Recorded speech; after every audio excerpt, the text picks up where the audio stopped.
Hello बच्चों, Verma classes channel में आपका स्वागत है। आज हमें जो पढ़ना है ज्योग्राफी के बारे में पढ़ेंगे, इंडिया के बारे में। तो इंडिया का जियोग्राफिकल फीचर्स के बारे में पढ़ना है और उसका हिस्ट्री के ऊपर क्या इफेक्ट हुआ, क्या प्रभाव पड़ता है, इनके बारे में पढ़ेंगे।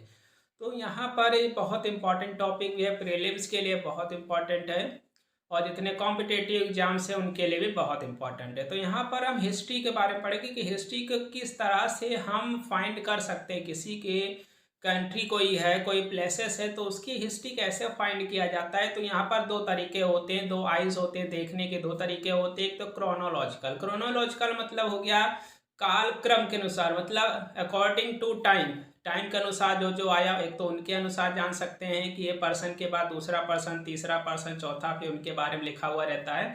इससे एक तो फाइंड किया जा सकता है। दूसरा, उस कंट्री की ज्योग्राफी की स्टडी करके भी आराम से हम क्या कर सकते हैं, हिस्ट्री के बारे में फाइंड कर सकते हैं, पता लगा सकते हैं। तो यहाँ पर तो होता है, एक तो क्रोनोलॉजिकल होता है, एक जियोग्राफिकल होता है मेरे बच्चों, ये याद रखना है। तो अब यहाँ पर दूसरा जो हम पढ़ते हैं कि यहाँ पर अगर ज्योग्राफी पढ़ना है तो ज्योग्राफी में होता क्या, ज्योग्राफी में किसी भी कंट्री के बारे में स्टडी किया जाता है। उसका होल जियोग्राफिकल जो एरियाज होते हैं, प्लेसेस होते हैं, माउंटेन्स होते हैं, फॉरेस्ट होते हैं, प्लेन्स एरियाज होते हैं, इनके बारे में स्टडी करते हैं। तो यहाँ से भी हमें बहुत सारी चीज़ें जो होती मिल जाती हैं। क्या मिल जाती है? बहुत सारी इन्फॉर्मेशन मिलती है। यही हिस्ट्री जा करके बनती है कि हमारे पिछले वक्त में जो पिछले पर्सन्स होते थे, ह्यूमन्स बीइंग्स होते थे, एनिमल्स होते थे और बाकी जो चीज़ें होती थी वो किस तरह से बिहेव करती थी, रहने का ढंग कैसा था, ये चीज़ें।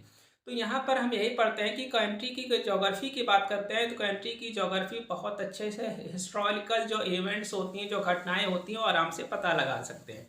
दूसरा रहता है हिस्ट्री, जो अगर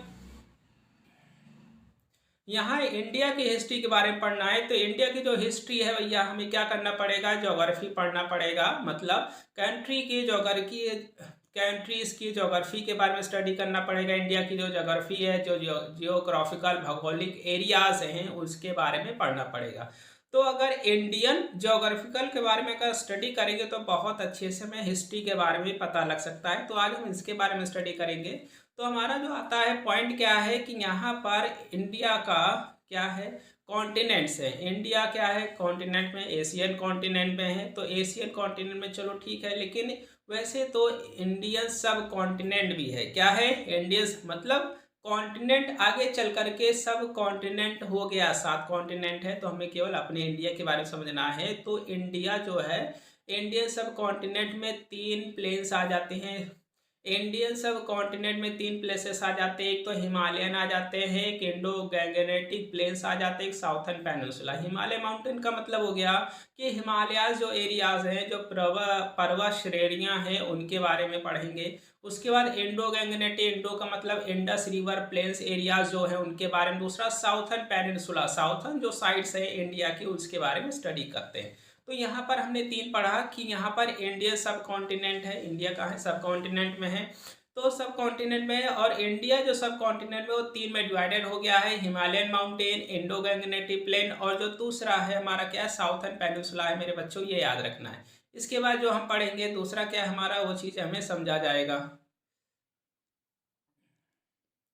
तो इसके बाद जो हमारा आता है कि इंडिया जो है, यहाँ सब कॉन्टिनेंट है। सब कॉन्टिनेंट 5 कंट्रीज से मिलकर के बना हुआ है। मेरे बच्चों को याद रखना है कितने कंट्रीज से मिलकर के बना हुआ है, 5 कंट्रीज से मिलकर के बना हुआ है। पहला जो होता है इंडिया है, फिर पाकिस्तान हो गया, बांग्लादेश हो गया, नेपाल हो गया और फिर कौन हो गया, भूटान हो गया। ये याद रखना बहुत इंपॉर्टेंट है। तो सब कॉन्टिनेंट कितने हैं, 5 है। सब कॉन्टिनेंट जो पूछा जाएगा कि सब कॉन्टिनेंट, इंडियन सब कॉन्टिनेंट में कितनी कंट्रीज आती है, सब कॉन्टिनेंट में कितने हैं देश आते हैं, तो 5 याद रखना है। इंडिया, पाकिस्तान, बांग्लादेश, नेपाल, भूटान आते हैं मेरे बच्चों, याद रखना है। इसके बारे में हम पढ़ेंगे। तो इसके बारे में पढ़ते हैं कि यहाँ पर जो हमें पढ़ना है सबसे पहले इंडिया। तो इंडिया हमने पढ़ लिया कि इंडिया क्या है। तो इंडिया सभी कंट्रीज में, जो 5 हमने कंट्रीज पढ़ी उसमें से सबसे बड़ा है, ये भी याद रखना है। तो इंडिया जो है कितने स्टेट से मिलकर के बना, 28 स्टेट और 8 यूनियन टेरिटरीज। यहाँ पर हमने 6 लिख दिया है, उसकी जगह पर क्या हो जाएगा, 8 यूनियन टेरिटरीज हो जाएगा। 8 यूनियन टेरिटरीज हो जाएगा मेरे बच्चों, ये याद रखना है। ठीक है। तो अब यहाँ पर अगर हम 2001 की बात की जाए तो उसमें जो पॉपुलेशन थी अबाउट 100 करोड़ से ऊपर थी। कितनी थी? 100 करोड़ ऊपर से थी। अब तक 2023 चल रहा, अब तो और बहुत ज़्यादा हो चुकी हैं। तो मेरे बच्चों ये याद रखना है, मेरे बच्चों ये याद रखना है।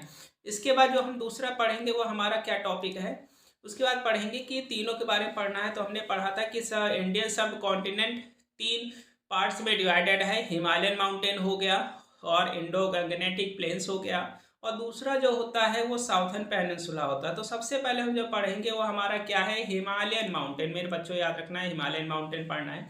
तो हिमालयन जो माउंटेन है ये कहाँ है? इंडिया के नॉर्थ में। कहाँ पर है ये? इंडिया के नॉर्थ में है। इंडिया का जो है नॉर्थ हिस्सा जो है, वो उत्तर दिशा जो है वहां पर है, मेरे बच्चों याद रखना। उसके बाद ये स्टार्ट कहाँ से होता है? इंडिया के नॉर्थ वेस्ट, इंडिया के उत्तर पश्चिम हिस्से से, सीमा में एक पामीर है, वहां से ये स्टार्ट होता है, मेरे बच्चों याद रखना है। उसके बाद ये नॉर्थ ईस्ट की तरफ एक्सटेंडेड है, मतलब कि क्या हो गया, उत्तर पूर्व की तरफ ये फैलता हुआ चला गया, याद रखना है। हिमालयन जो रेंज है ये क्या हो गया भैया, नॉर्थ ईस्ट की तरफ एक्सटेंडेड है। अगर इसके लेंथ की बात की जाए कि हिमालयन की लेंथ कितनी है, 2560 किलोमीटर है। कितना? 2560 किलोमीटर है। अगर इसके हम चौड़ाई की बात की जाए, इसकी चौड़ाई कितनी है?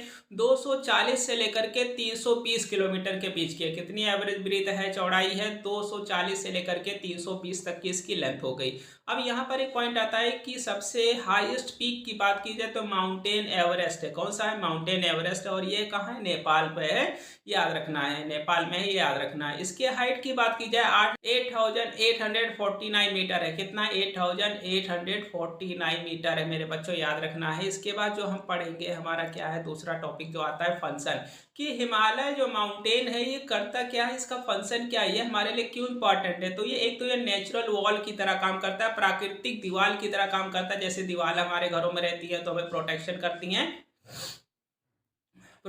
करती हैं, उसी तरह से ये जो है ये भी क्या करता है, प्राकृतिक वॉल की तरह खड़ा हुआ है। वो भी कौन सी दिशा में? उत्तर दिशा में। दूसरा रहता है ये कंट्री को, देश को बचाता है। ये देश को बचा भी रहा है, किससे? बाकी जो फॉरेन कंट्रीज हैं जो अटैक कर सकती हैं उनसे ये हमको बचाता भी है। दूसरा पॉइंट और क्या करता है, जो आर्कटिक विंड्स हैं, जो हवाएं हैं, जो साइबेरियन हवाएं कहाँ से आती है, साइबेरियन से जो हवाएं आती हैं, आर्कटिक विंड, ये बहुत ठंडी होती है, माइनस में बहुत ज़्यादा डिग्री हो जाता है। इनको भी इधर इंडिया की तरफ आने से रोकता है। अगर ये इंडिया की तरफ आ जाए, अगर हिमालय नहीं होता तो हमारा जो इंडिया भी होता ये भी क्या होता, तो इंडिया होते अभी बर्फ से ढका हुआ था, बच्चों याद रखना। इसके बाद बात करते हैं कि सेंट्रल एशिया में बात किया जाए तो हमने बता दिया है कि ये प्रोटेक्शन करता है किससे, जो आर्कटिक विंड, जो साइबेरियन हवाएं जो आती हैं बहुत ठंडी होती हैं, तो ये क्या करता है, प्रोटेक्शन करता है, उससे हमेशा प्रोटेक्ट करता है, सुरक्षा देता है। अब यह पॉइंट हो गया। दूसरा पॉइंट ये क्या करता है, ये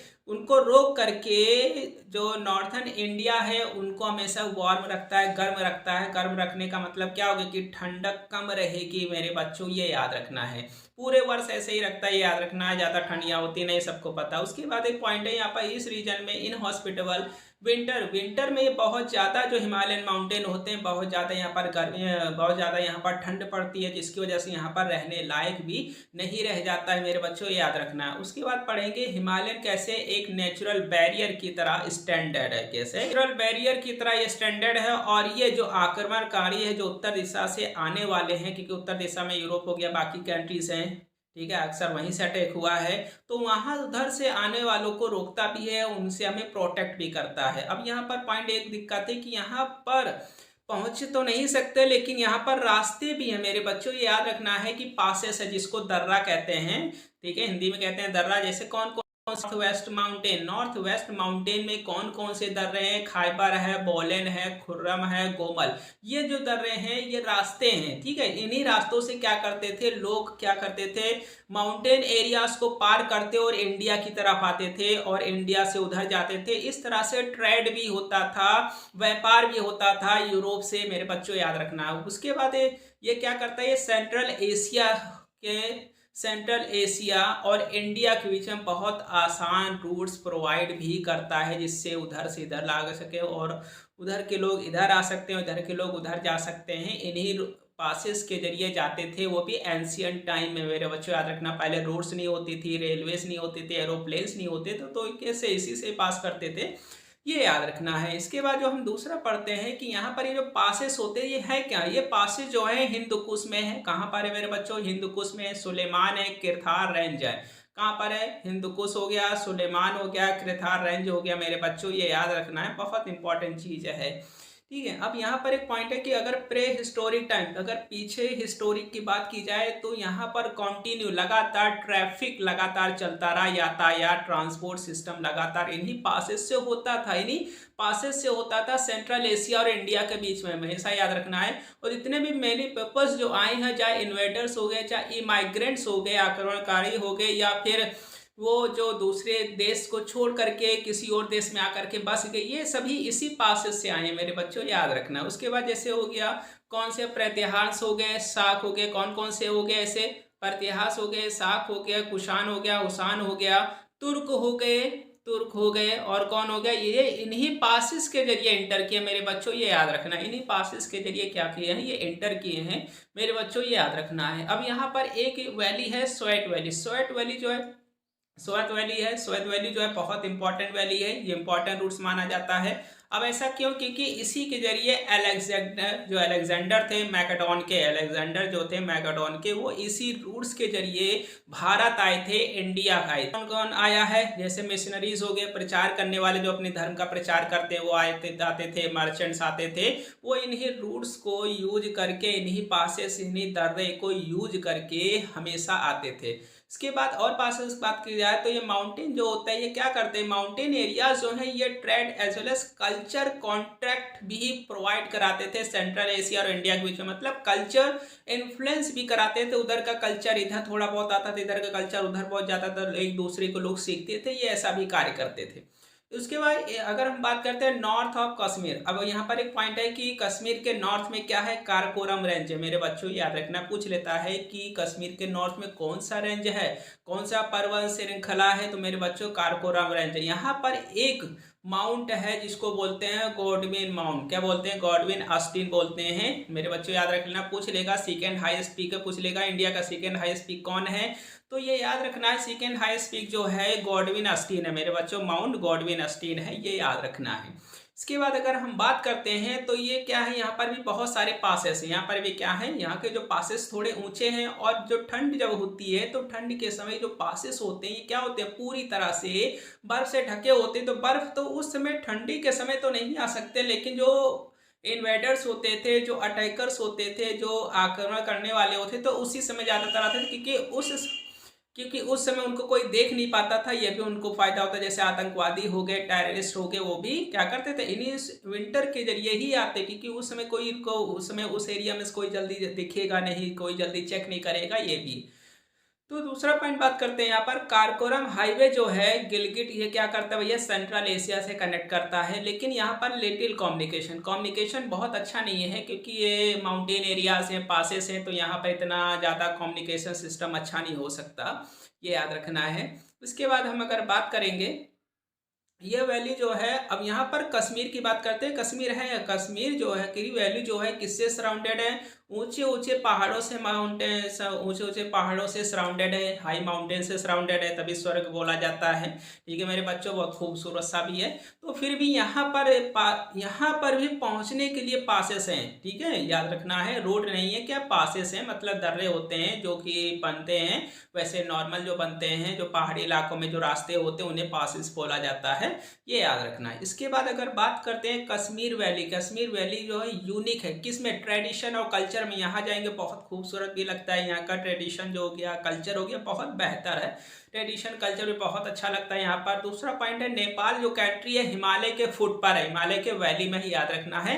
नेपाल क्या छोटा सा कंट्री है, याद रखना, ये कहाँ है, हिमालय के फुट पर है। फुट का मतलब क्या हो गया कि निचले तल पर है, याद रखना, पैर नहीं बोल सकते, अच्छा नहीं लगेगा मेरे बच्चों, याद रखना। उसके बाद हम बात कर देते हैं ईस्ट में। अब ईस्ट की बात करते हैं। हिमालय ईस्ट में कहाँ तक फैला हुआ है? अबाउट आसम तक। कहाँ तक? आसम तक फैला हुआ है, याद रखना। पूछ लेगा ईस्ट में हिमालय कहाँ तक फैला हुआ है, तो बच्चों ये याद रखना है, आसम तक ये फैला हुआ है। अब यहाँ पर भी रेंजेस है। रेंज का मतलब हो गया पर्वत श्रृंखलाएं, ऊंचे ऊंचे पर्वत श्रृंखला, जैसे कौन सा हो गया? पैटकोई रेंज हो गया, नगाई हो गया, लोसाई हो गया। ये पूछ लेगा कि ईस्ट में कौन कौन से रेंज हैं, तो पैटकोई हो गया, नगाई हो गया, लुसाई रेंज हो गया, ये याद रखना है। ये हिल्स जो हैं, ये हिल्स आर कवर, ये हिल्स जो हैं ये लगातार किससे कवर्ड रहते हैं? फॉरेस्ट से, क्योंकि यहाँ पर हाई रेंस होती है। क्या होती है? बहुत ज़्यादा बारिश होती है। इस वजह से यहाँ पर जो वेजिटेटिव सिस्टम है बहुत ज़्यादा एडवांस है। मतलब ये हो गया कि फॉरेस्ट बहुत ज़्यादा है। क्या है? फॉरेस्ट बहुत ज़्यादा है। ठीक है, इसको पार नहीं किया जा सकता मेरे बच्चों, याद रखना। इस वजह से ये क्या है? आधे इंडिया से काफ़ी जो है अलग है। अलग का मतलब ये हो गया कि जंगल की वजह से कोई पार नहीं कर सकता, ज़्यादा कोई अंदर इंटर नहीं कर सकता, डर भी रहेगा, हो सकता कोई जंगली अटैक कर दे या कोई एनिमल्स जो हैं वो अटैक कर दे। इस वजह से क्या होते हैं? ज़्यादातर आइसोलेट है ये। इसके बाद बात करेंगे इसके बाद बात करेंगे इंडो गैंगनेटिक प्लेन। मेरे बच्चों याद रखना, इंडो गैंगनेटिक प्लेन क्या है? तो इंडो गैंगनेटिक प्लेन क्या है? इरिगेशन के लिए बहुत अच्छा है। ये इंपॉर्टेंट रिवर्स की वजह से बना हुआ है, इस वजह से को इंडो गैंगनेटिक प्लेन बोला जाता है। अब ये इंडो गैंगनेटिक प्लेन कौन सी है? 3 मेन इंपॉर्टेंट इसमें रिवर्स आती है, नदियाँ आती है। कौन सी? गंगा हो गया, इंडस हो गया और ब्रह्मपुत्र। गंगा, इंडस, ब्रह्मपुत्र मेरे बच्चों ये याद रखना है। उसके बाद यहाँ का जो प्लेन है, जो मैदानी इलाका है, बहुत फर्टाइल है, उपजाऊपन है। क्यों? क्योंकि इन नदियों की वजह से क्या होता है? सिल्ट हो गया और सैंड हो गया, मिट्टी जो होती है दूसरे एरिया से यहाँ का डिपॉजिट होती है। इसकी वजह से क्या होता है? बहुत अच्छा से यहाँ पर फर्टाइल सिस्टम भी है, प्रोडक्टिव भी है। उसके बाद ऐसा क्यों? क्योंकि यहाँ की जो मिट्टी कैसी एलुवियल सॉइल है, जो कि नदियों के द्वारा लाई गई है। उनकी जो ट्रिब्यूटरीज होती हैं, नदियों की जो ब्रांचेस होती है, उनके द्वारा ये क्या होती हैं? लाई जाती हैं, जिसकी वजह से अगल बगल के जो एरियाज होते हैं नदियों के, क्या होते हैं? फर्टाइल्स हो जाते हैं। मेरे बच्चों याद रखना। अब बात करेंगे एक एक नदियों के बारे में। सबसे पहले हम बात करते हैं इंडस रिवर। कौन सी बात करना है? Indus river. इंडस रिवर जो है हिमालय के बियॉन्ड से होते हुए निकलती है।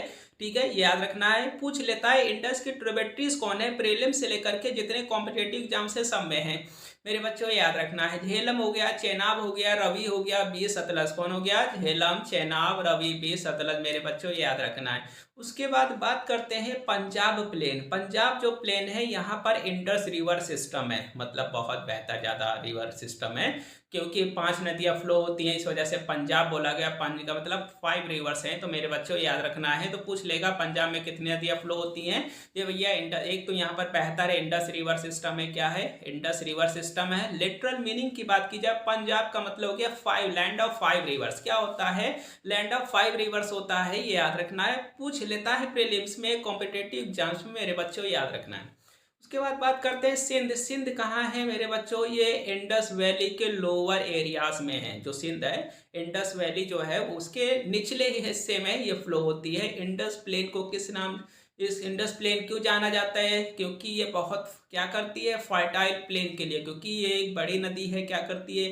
जो सॉइल्स होती हैं, एलोवेल जो सॉइल्स होती हैं, सॉइल्स को एक जगह से दूसरी जगह डिपॉजिट करती है। बैंक्स, नदियों के जो बैंक होते हैं, किनारे होते हैं वहाँ पर, जिसकी वजह से अब जब कोई भी किसान कोई भी अगर अपने एरियाज में बोता है, अनाज ग्रो कराता है, तो क्या होता है? बहुत अच्छी फसल होती है ये। उसके बाद थर्ड करते हैं थर्ड डेजर्ट और अरावली हिल्स। तो थर्ड डेजर्ट और अरावली जो हिल्स है ये इंडस और गैंगनेटिक प्लेन के बीच में। मेरे बच्चों पूछ लेता है कि ये बताइए अरावली हिल्स कहाँ है? तो ये इंडस और गैंगनेटिक प्लेन के बीच में। यहाँ पर एक है कि अरावली हिल्स में एक हाईएस्ट पॉइंट होता है, हाईएस्ट पॉइंट है जिसको बोलते हैं माउंट अबू। पूछ लेता है, मैचिंग में अक्सर आया है, पीसीएस में तो अक्सर क्वेश्चन आया है, इसमें अक्सर क्वेश्चन मैच द फॉलोइंग के फॉर्म में आ जाता है कि माउंट अबू डैट डैश, तो वहाँ पर मैचिंग में अरावली हिल्स पर टिक करना है। किस पर? अरावली हिल्स से मैच रखना है। इसका हाईएस्ट पॉइंट कितना? 5650 फीट है मेरे बच्चों, याद रखना 5650 फीट है, ये याद रखना है। इसके बाद हम बात करेंगे गंगा रिवर। मेरे बच्चों गंगा रिवर बहुत इंपॉर्टेंट है, ये भी है। तो ये भी हिमालय से निकलती है, इस साउथ की तरफ फ्लो होती है। किसकी तरफ फ्लो होती है? साउथ की तरफ फ्लो होती है और ईस्ट की तरफ फिर हो जाती है। पहले साउथ की तरफ फ्लो होगी, फिर पूरब दिशा की तरफ फ्लो होने लगती है, याद रखना है। इसके बाद यह है कि ये रिवर जो है ये आगे चल कर के यमुना, अब यहाँ पर एक पॉइंट है कि यमुना भी फ्लो होती है, इसके पैरेलल ही फ्लो होती है, लेकिन आगे चल कर के गंगा जी के साथ क्या हो जाती है, जुड़ जाती है, ज्वाइंट हो जाती है। अब यहाँ पर एरिया, तो अब दो नदियों के बीच में जो क्या बोलते हैं दोआब, ये भी आया हुआ है, तो पूछ लेता है कि दो नदियों के बीच का जो एरिया होता है उसे क्या बोलते हैं, दोआब बोलते हैं। याद रखना, मतलब लैंड बिटवीन टू रिवर्स क्या होता है, लैंड बिटवीन टू रिवर्स होता है मेरे बच्चों, याद रखना है, बहुत इंपॉर्टेंट चीज है, ये चल रहा है, याद रखना है।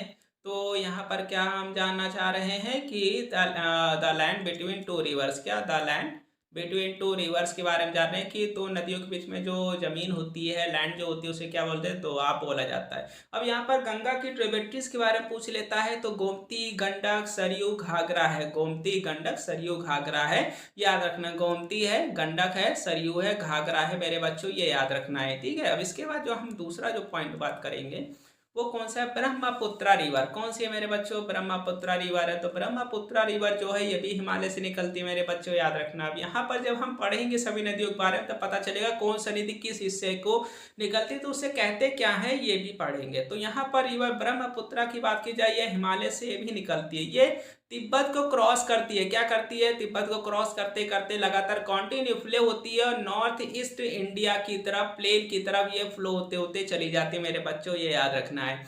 उसके बाद प्लेन जो एरिया है, थोड़े बड़े एरिया है, तो यहाँ पर रिवर जो होती है, रिवर जो है स्लो फ्लो होती है, इस वजह से बहुत सारे छोटे छोटे आइसलैंड का फॉर्मेशन करती है, मतलब छोटे छोटे जमीन का फॉर्मेशन करती है, याद रखना, इससे ज़्यादा उसमें परेशानी जरूरत नहीं है। इंडो गैग्नेटिक प्लेन जो होता है ये अर्बन सेंटर में बहुत ज़्यादा है, क्या है, इंडो गैग्नेटिक प्लेन की बात किया, कॉन्ट्रीब्यूशन कहाँ है, ज़्यादातर कहाँ है, अर्बन सेंटर में सबसे ज़्यादा है। पार्टिकुलरली बात की जाए, ज़्यादातर रिवर के जो बैंक से हैं और जो संगम है वहाँ पर ज़्यादा शहर बसे थे। हिस्ट्री की बात करते हैं, वहाँ पर भी देख रहे हैं कि नदियों के किनारे ही शहर सबसे ज़्यादा बसे हैं, ना कि दूर बसे हैं। या जैसे हड़प्पा कल्चर भी का इंडस वैली सिविलाइजेशन है, जिसे इंडस नदी के बगल में बात की जाए, रावी जो कल्चर थी, रावी जो नदी थी वहाँ पर ये फ्लो हो रही थी, वहाँ पर ये बहुत अच्छे से फ्लोरेसेंस हो रही थी।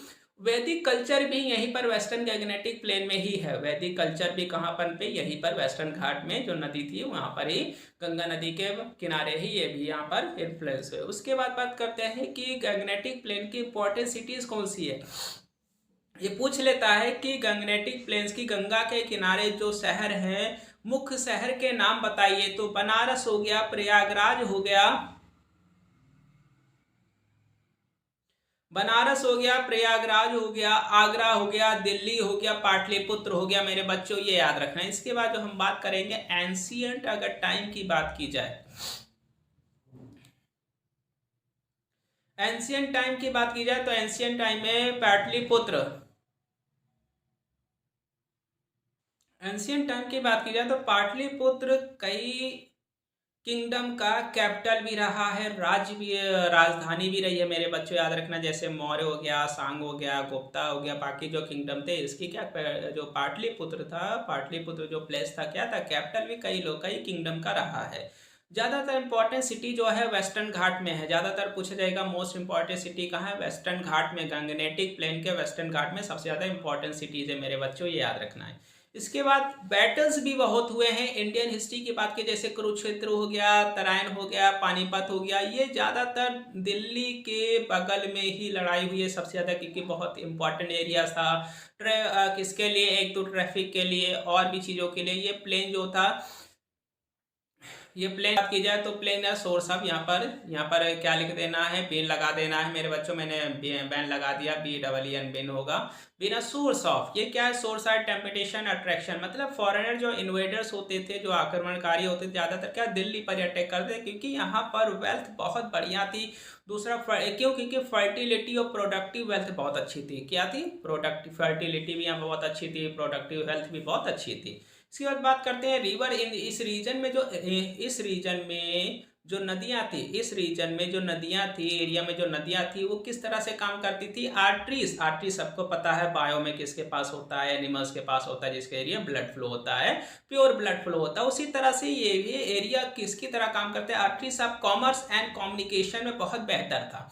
उसके बाद बात करते हैं एंशियंट टाइम की बात की जाए तो यहाँ पर रोड्स बनाए गए, आदमी भी होते थे, मटेरियल मूव, और यहाँ पर जो रोड्स होती थी लेकिन दिक्कत यहाँ पर अब एंशियंट टाइम की बात की जाए तो रोड बनाना बहुत कठिन था। तो आदमी जो यहाँ के होते थे, जो किंगडम्स होते थे, मटेरियल्स जो होते थे, उनको मूव करने के लिए किसकी जरूरत पड़ती थी? बोट के जरिए मूव करते थे, क्योंकि इतनी अच्छी रोड्स बना नहीं सकते थे जो आजकल है।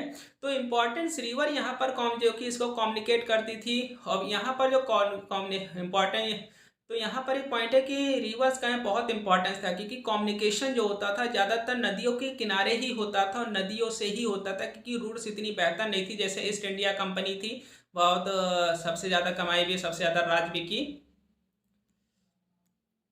सबसे ज़्यादा कमाई भी और सबसे ज़्यादा राज्य भी की। तो याद रखना है। तो आज का वीडियो मेरे बच्चों यहीं पर समाप्त हो जाता है। इसके बाद नेक्स्ट वीडियो जो आएगा उसके आगे का, इसके आगे के बारे में एक्सप्लेनेशन होगा। तो वीडियो अगर अच्छा लगता है तो लाइक कीजिए, कमेंट कीजिए और चैनल को सब्सक्राइब भी कीजिए।